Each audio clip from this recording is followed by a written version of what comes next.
बस्तर संभाग मुख्यालय जगदलपुर के नगर पुलिस लाइन में 210 माओवादियों ने शुक्रवार को सशस्त्र बलों के सामने पहुंचकर आत्मसमर्पण कर दिया। सभी नक्सल का रास्ता छोड़कर मुख्य धारा में शामिल होने यह बड़ा कदम उठाया है। पिछले 2-3 दिनों से इनके समर्पण की तैयारी चल रही थी। बस्तर के लिए ऐतिहासिक दिन 153 अत्याधुनिक हथियारों के साथ आत्मसमर्पण। यह पहली बार है जब नक्सल विरोधी अभियान के इतिहास में इतनी बड़ी संख्या में वरिष्ठ माओवादी कैडरों ने एक साथ आत्मसमर्पण किया है। आत्मसमर्पण करने वालों में एक सेंट्रल कमेटी सदस्य, 4 DKSZC सदस्य, 21 डिविजनल कमेटी सदस्य सहित अनेक वरिष्ठ माओवादी नेता शामिल हैं।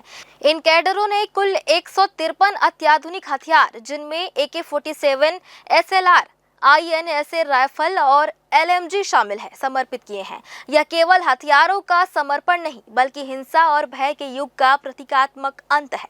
एक ऐसी घोषणा जो बस्तर में शांति और भरोसे के युग की शुरुआत का संकेत देती है।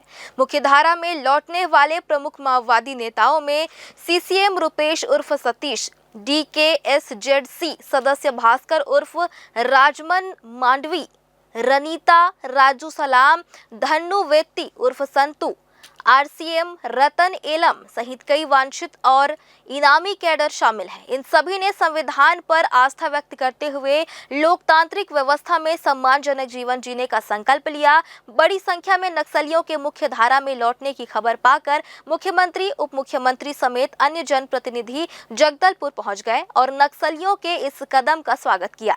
प्रदेश के मुखिया मुख्यमंत्री विष्णुदेव साय ने कहा कि वह पुनर्वास करने वाले सभी नक्सलियों का स्वागत करते हैं। उन्होंने कहा कि सरकार गठन की पहली बैठक में जानकारी हुई है नक्सलवाद केवल छत्तीसगढ़ में ही बचा है, जिसके बाद सरकार ने नक्सलवाद को प्रदेश से मुक्त करने की दिशा में प्रयास शुरू किया है।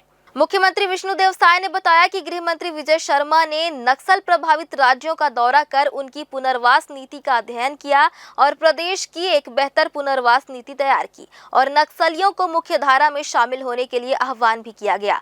उन्होंने कहा सरकार ने नक्सलियों से अपील की थी कि हिंसा का रास्ता छोड़िए, इससे किसी का भी भला नहीं होने वाला। उन्होंने यह भी कहा कि आज तक के इतिहास में इतनी बड़ी घटना कभी नहीं हुई कि एक साथ 200 से अधिक नक्सलियों ने आत्मसमर्पण किया हो। श्री साय ने भरोसा दिलाया कि प्रदेश की नई पुनर्वास नीति के तहत मुख्य धारा में जुड़े लोगों की आर्थिक सहायता आगामी 3 साल तक की जाएगी। इसके साथ ही नगरीय क्षेत्र में 4 डिसमिल और ग्रामीण क्षेत्र में बड़ी जमीन दी जाएगी। इसके अलावा स्किल ट्रेनिंग देकर रोजगार से जोड़ने का प्रयास राज्य सरकार करेगी। इसके अतिरिक्त कई सुविधाएं भी मुख्य धारा से जुड़ने वाले माओवादियों को देने की घोषणा मुख्यमंत्री विष्णुदेव साय ने की।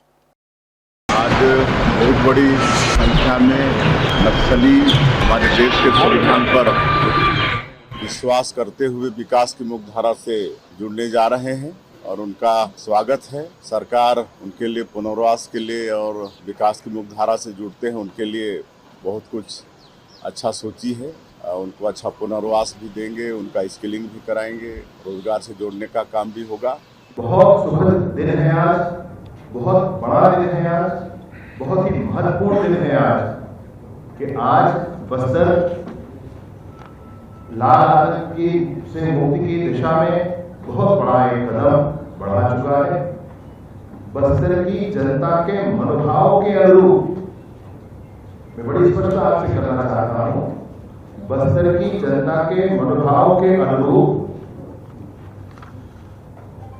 हमारे यहाँ बस्तर में माओवादी संगठन के लोगों ने पुनर्वास करने का निर्णय लिया। पुनर्वास से नया जीवन, इस बात के लिए आगे बढ़े, नए जीवन के लिए आगे बढ़े हैं पुनर्वास के माध्यम से।